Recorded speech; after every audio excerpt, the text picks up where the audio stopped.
It's amazing how quiet everywhere is today. Well, today isn't that unusual. Every day just lately has been very, very quiet, and I'm talking about insects and invertebrates. When members of the public are coming up to you and asking you where are all the insects, then you know that numbers are dramatically down, and indeed they are.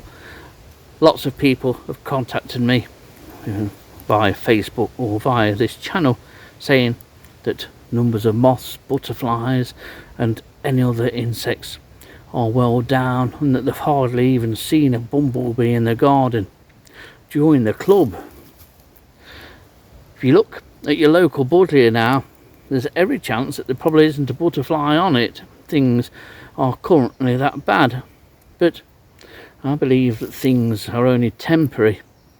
It's all down to the weather we had at the back end of 2023 and during the winter, and then during the cold spring and very wet spring of 2024 that's been the downfall and has caused the problems and the lack of insects. Providing we don't get that again, things will even themselves out and sort themselves out within a few years. But the numbers of insects is quite cyclical anyway. Dilys and I noticed that with many ladybirds and shieldbugs over the years, when we avidly used to count both shieldbugs and ladybirds, and we did that for a number of years. Every 4 or 5 years we knew that there would either be a huge decline and numbers would be few, or it would be entirely the opposite and numbers would be good. I think shieldbug numbers actually reached a peak this spring, and that next year and the following couple of years they'll be back down to more normal numbers, or certainly far fewer. And I think the rest of the invertebrate populations will be similar too. But it's important that people realise just how bad a year 2024 is, and I know some don't like people like myself to go on about it. It's almost like pointing out the obvious, but I've been reading accounts on Facebook where people have gone out to photograph and look for insects and have come back home after a couple of hours purely because there aren't any to photograph or find. And it is like that.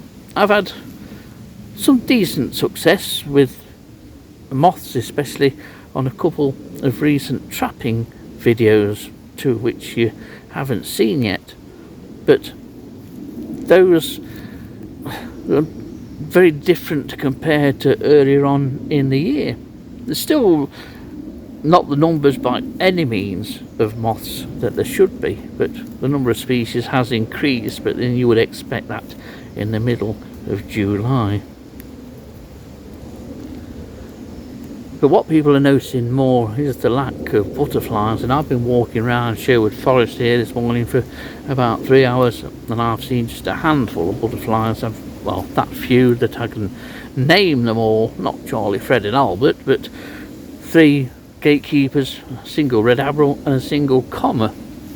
That's all I've seen walking around. It's even numbers of browns. I know some people have reported huge numbers of browns, and certainly marbled white, as I've seen myself, has had a really good year, but the rest of the browns, I'm sorry, that I'm seeing virtually no meadow browns, hardly any at all, only odd ones and twos, and I'm not seeing the number of ringlets that I should be seeing, or I would expect to see by now. So the first gatekeepers, as I mentioned, are on the wing, but at the moment they're in short supply too. But we have better things to look forward to in the next 2 or 3 years. Butterfly numbers will increase, and there's no doubt about that, not in my mind. Anyway, as long as we don't get such a prolonged wet weather with large amounts of water standing in fields, things will sort themselves out. Ultimately, nature will come back, and so will the insects.